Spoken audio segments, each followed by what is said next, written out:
Que vamos a tener ahora con Cristian Guevara, que no solo es diputado, sino que además preside la bancada de Nuevas Ideas, el partido de Bukele, en el Congreso Unicameral de El Salvador. Cristian, ¿cómo le va? Lo saluda acá Darío Misraji. ¿Qué tal, Darío? Un gusto a todos los hermanos argentinos y que, bueno, gracias por la introducción porque es 100% cierta. Nunca nadie hablaba de El Salvador y mucho menos hablaba en bien del país. Nunca estábamos en ninguna discusión política, nunca estábamos sobre ninguna mesa y si alguna vez lo estábamos había sido o por la guerra o por las maras, pero nunca por nada bueno. A ver, diputado, veíamos un estudio que realizaba la organización Directorio Legislativo que recapitulaba encuestas de todos los países de América Latina y mostraba el nivel de popularidad de los presidentes latinoamericanos según la evaluación de los propios ciudadanos de sus países. 90% era la aprobación que había al trabajo de Nayib Bukele en El Salvador. Ningún otro presidente de América Latina tiene ese nivel de popularidad. ¿Cómo explica usted semejante grado de adhesión? Por los resultados, Darío. Únicamente por los resultados. Es decir, yo oigo las noticias de Argentina sobre violencia, sobre criminalidad, sobre algunas cosas que pasan en las villas, le llaman ustedes, ¿verdad? Donde hay pobreza.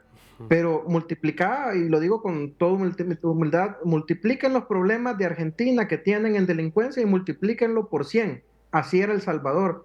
O sea, aquí nosotros este país lo tenía de rodillas las maras, no podíamos, para que una gente saliera del pasaje de su casa, de la callecita de su casa, tenía que pagar 50 centavos de dólar al salir y 50 centavos al entrar. A los 16 años llegaban a las escuelas y reclutaban a los niños y a las niñas se las llevaban como jainas. Las jainas eran las novias de los mareros. Aquí cada lugar que abría, cada negocio, por muy pequeño que sea, tenía que pagar la renta o la extorsión, como nosotros le decimos la renta. Una señora que salía a vender un canasto de pan, pues pagaba $5. El que tenía una pupusería pagaba 50. Los negocios grandes pagaban miles. Las rutas, los choferes de transporte tenían que pagar o los mataban. Y así a este país los tenían de rodillas y era un problema que nunca creíamos que íbamos a salir de eso. Teníamos días, un buen día nos mataban a 10 o 13 personas, 15 personas. Un día más complicado, 20. Nos llegaron a matar hasta 80 personas al día y nadie decía nada. Todos estábamos resignados y el presidente Nayib Bukele en 4 años lo ha logrado resolver. Para decirte, Darío, para una cifra que no tiene parangón, en 10 años, antes del presidente Bukele, en 10 años solo había habido un día sin homicidios. Y fue un día que hubo 2 catástrofes naturales. Hizo erupción un volcán y cayó una tormenta tropical, entonces toda la gente estaba guardada en su casa, solo ese día no hubo homicidios. Y con el presidente Nayib Bukele llevamos 413 días sin homicidios, 413. Entonces nosotros, creo que en El Salvador ahora vivimos una época de seguridad y paz que nunca la habíamos sentido en décadas. Ahora, diputado, por otro ¿Sí? lado, lo cierto es que muchas de las medidas que aparentemente habrían permitido esta reducción tan fuerte de los homicidios se enmarcan en un estado de excepción que fue decretado el 27 de marzo de 2022. Los estados de excepción en democracia, en las democracias liberales, como lo es El Salvador o como es la Argentina, están pensados para situaciones específicas, excepcionales, está en el nombre, y acotadas en el tiempo. ¿Cómo se justifica mantener un estado de excepción por 1 año y 4 meses cuando eso supone suspender libertades y garantías individuales? Es que Darío, nosotros ya teníamos 30 años en régimen de excepción. Nosotros no podíamos salir a las calles. No había libertad de expresión en todo barrio. A la entrada de todo barrio decía ver, oír y callar, que era el lema de las maras. Y si vos hablabas y si vos denunciabas, aparecías decapitado al otro día.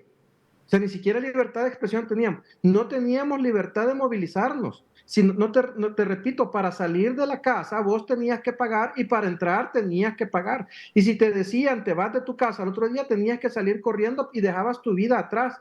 No teníamos, bueno, ni el derecho humano más fundamental, que es el derecho humano a la vida. Pero, perdón, No teníamos. diputado, el argumento es que sería que como las maras no respetaban los derechos, entonces el Estado no tiene que respetar los derechos y las garantías. Oh, te estoy diciendo que hoy el presidente Nayib Bukele le ha devuelto los derechos a los salvadoreños porque no los teníamos. Aquí no se ha capturado a nadie indiscriminadamente.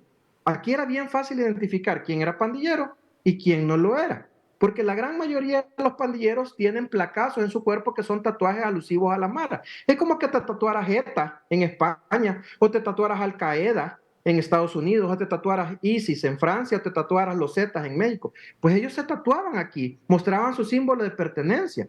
Y para entrar a una pandilla tenías que matar. Por eso es que en los años de las pandillas hubo 120,000 salvadoreños asesinados. Y por lo tanto hay 70,000 capturados. Pero aquí a la gente común y corriente no se le captura. Se le captura a los que ya estaban identificados como pandilleros y que nunca un Estado había tenido el valor de enfrentarlos. Ahora, diputado, yo mismo he hablado con personas que me han contado de familiares suyos apresados en El Salvador injustificadamente. Organismos internacionales están llamando la atención de un gran número de personas que han sido arrestadas sin ningún tipo de evidencia de su participación en hechos delictivos. ¿Qué responde frente a esta denuncia? Mucha gente ha descubierto con quién vivía, con quién dormía, quién era su hijo, quién era su pariente, quién era su esposo. Porque las maras permeaban toda institución y la primera institución que permearon fue la familia. Yo he hablado también con muchísima gente que me dice mi hijo es inocente y cuando pregunto por los antecedentes judiciales, hasta ya están condenados y andaban huyendo por homicidio, por extorsión, por violación. Entonces es falso de que hay una política de Estado para capturar inocentes. Hoy vi una noticia, falsa por cierto, que salía en la DW de esta red de periódicos de Alemania. Decía que 20,000 capturados inocentes. Primero no sé de dónde sacan el dato porque el sistema judicial es el que dice quién es inocente y quién no. Y si te imaginas que hubieran 20,000 capturados, no estaría la gente protestando, no estaría la gente en la calle. Y no es así, Bueno, la gente está...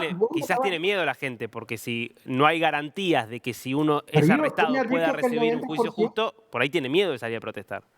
Darío, tú me has dicho que el 90% de la gente está feliz con ¿vos crees que con 20,000 capturados y con un sistema de arbitrario de capturas la gente estuviera así de feliz? Bueno, es verdad que cuando la gente tiene miedo, quizás está dispuesta a aceptar cosas que no aceptaría en otros contextos. Pero no, Eso no significa que no sea problemático que haya un estado de excepción que suspenda garantías individuales, como por ejemplo la garantía de un juicio justo antes de ser arrestado. y bueno, y el juicio lo tienen. ¿Quién ha dicho que no hay juicio aquí? O sea, decime en qué parte no va a pasar por un juicio. Bueno, Esa es la mentira. hablando justamente de eso, ¿por qué no hablemos entonces de la noticia de esta semana, que tiene que ver Bueno, con la aprobación por parte del Parlamento, por la mayoría del Parlamento, de esta modificación legal que permitiría los llamados así juicios masivos? Que permitiría, por ejemplo, que hasta 900 personas sean juzgadas en un mismo proceso y que permitiría, por ejemplo, que una persona sea condenada, aunque no haya evidencias individuales contra esa persona, sino por el solo hecho de que se prueba que tiene una asociación con otro que sí delinquió. ¿Cómo, cómo entra, digo, eso en los cánones de un juicio justo? eso es facilísimo, mira, porque las decisiones de las pandillas venían en estructura. Por ejemplo, el día que nos mataron 83 salvadoreños fue un día en que la Mara Salvatrucha dio una orden que se llama válvula de escape. Para eso se toman a los autores, a los que toman los autores intelectuales, que son las 15 sillas de las pandillas, más la red de palabreros que tienen en el país, más la red de gatilleros. Ellos mataron en estructura y van a ser condenados en estructura. Lo que pasa es que nosotros estamos enseñándole ahora al mundo cómo se deben de hacer las cosas frente a la red de crimen organizado. Porque si vos querés juzgar a una persona como un criminal común, Darío, ahí van a estar las consecuencias que están enfrentando los argentinos ahorita, cuando no se dan cuenta que estas son redes de crimen organizado y se tienen que enfrentar como redes de criminales organizados. Las pandillas no son alguien que te va a robar una bicicleta, no es alguien que te va a hurtar la billetera. Eran máquinas de matar, máquinas de extorsionar y así se les debe de tratar. Entonces, si Pero diputado, pero hay un principio básico de sí, que implica vivir en democracia, que implica vivir con garantías individuales, que significa que una persona no puede ser juzgada por un delito que no cometió. Entonces, si hay una pandilla, perdón, si hay una pandilla en el cual hay una banda grande, estamos hablando de 900 personas, no de 10 personas, de 900 personas, y hay una banda donde hay un grupo de personas que comete una atrocidad, mata a 5 personas, y hay otro que quizás estaba en el lugar, pero no participó directamente del asesinato, no se le puede imponer la misma pena a una persona que a otra. Si se le impone la misma pena, hay un principio básico que no se está cumpliendo, por lo menos un principio que está vigente en todas las democracias del mundo. ¿vos crees que esas personas iban a estar presenciando el asesinato por hobby? Ellos estaban dándole seguridad a los gatilleros. estaban brindando, había otro a 2 cuadras informando si llegaba la policía o no. Para que eso pasara, para que eso pasara, tuvo que haber toda una red de pandillas que hizo que esos 83 salvadoreños fueran asesinados. Y ya es más, nosotros, Darío, hemos aprendido a hacer lo que ellos hacen y no lo que ellos nos dicen. Y Estados Unidos, en los juicios de Nuremberg, juzgaron a todos y los condenaron a todos por los crímenes atroces que habían hecho contra personas inocentes y los condenaron en estructura. Nosotros estamos haciendo exactamente lo mismo que hace 80 años se hizo. Sí, los juicios de Nuremberg fueron contra los jerarcas. Acá ustedes están enjuiciando a todos.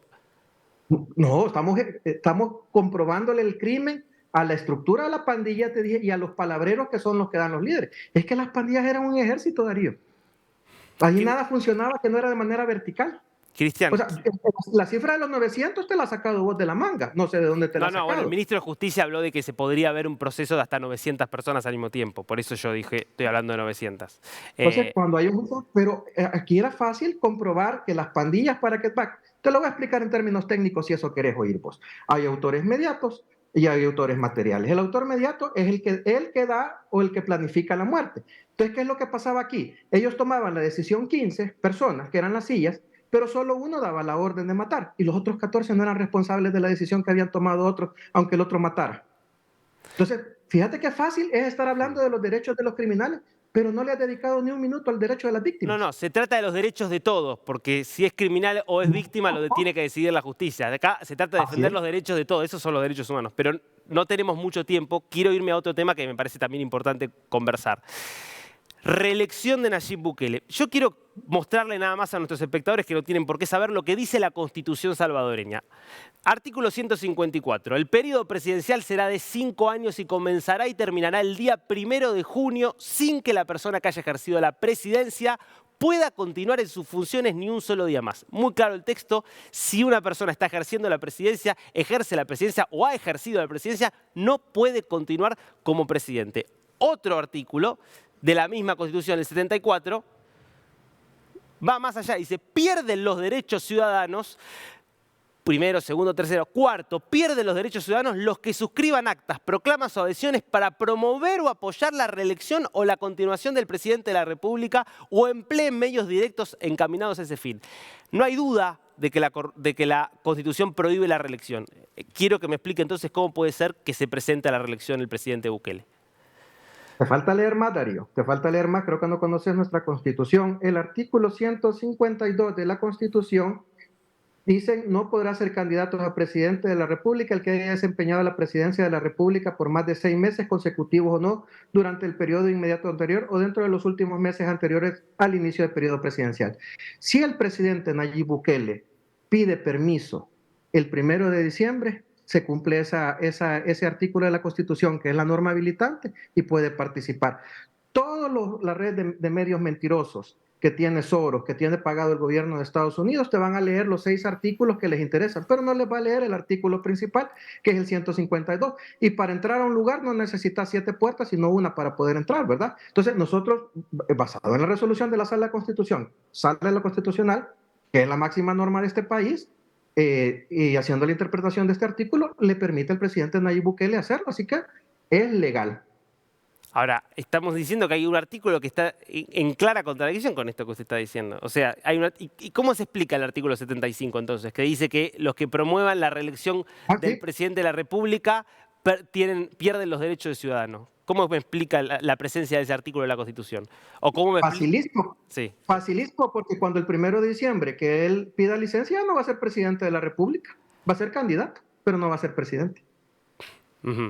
O sea, usted plantea que eso no es un engaño a lo que está planteando la Constitución.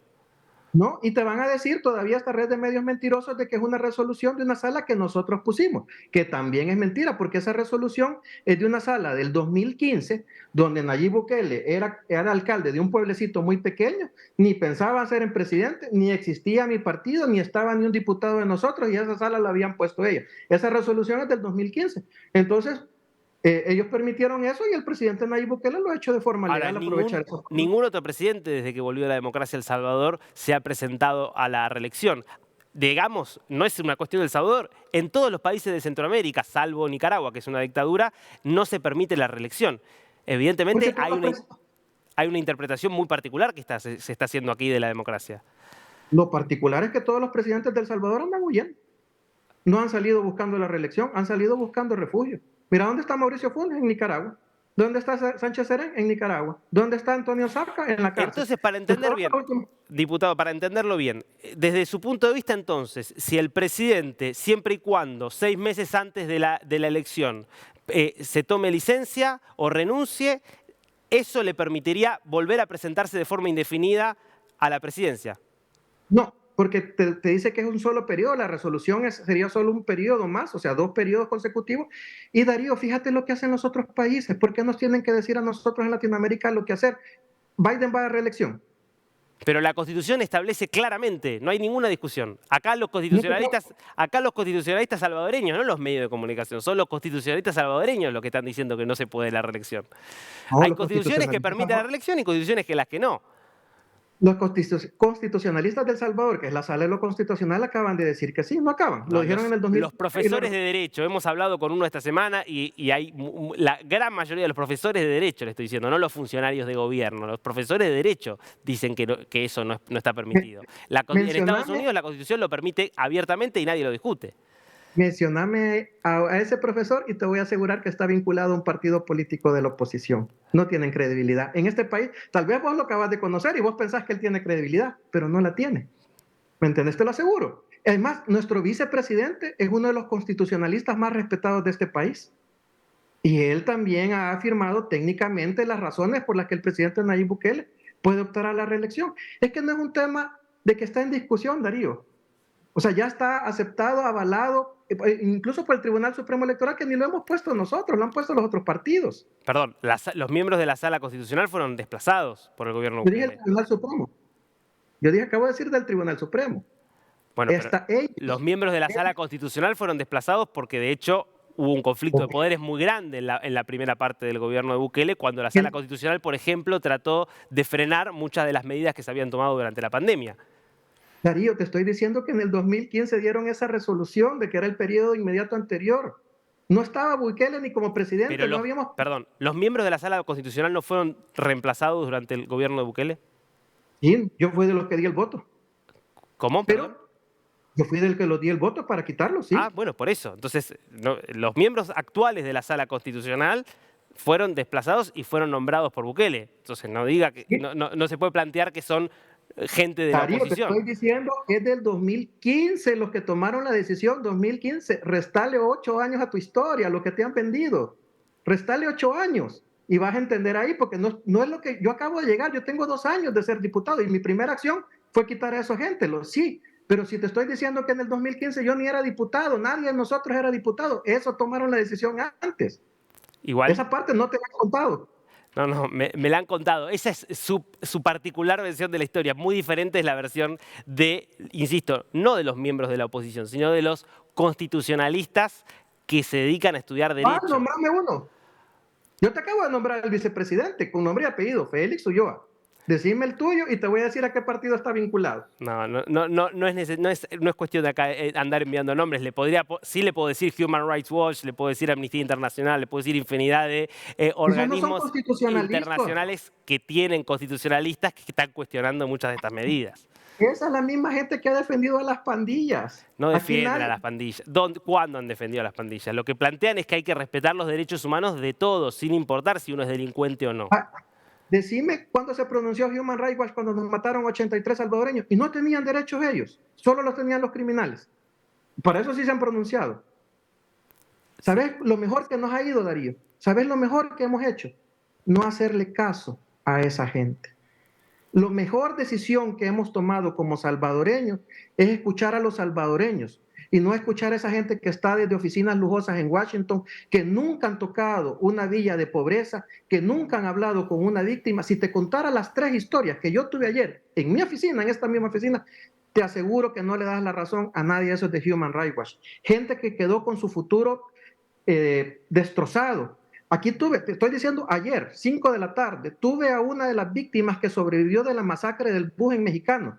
A esa señora le metieron 5 balazos y la quemaron. A su otra hija, que en ese momento tenía 9 años, la quemaron. Y a su otra hija de 11 años le metieron un balazo en la cara. ¿dónde estaba Human Rights Watch para ellos?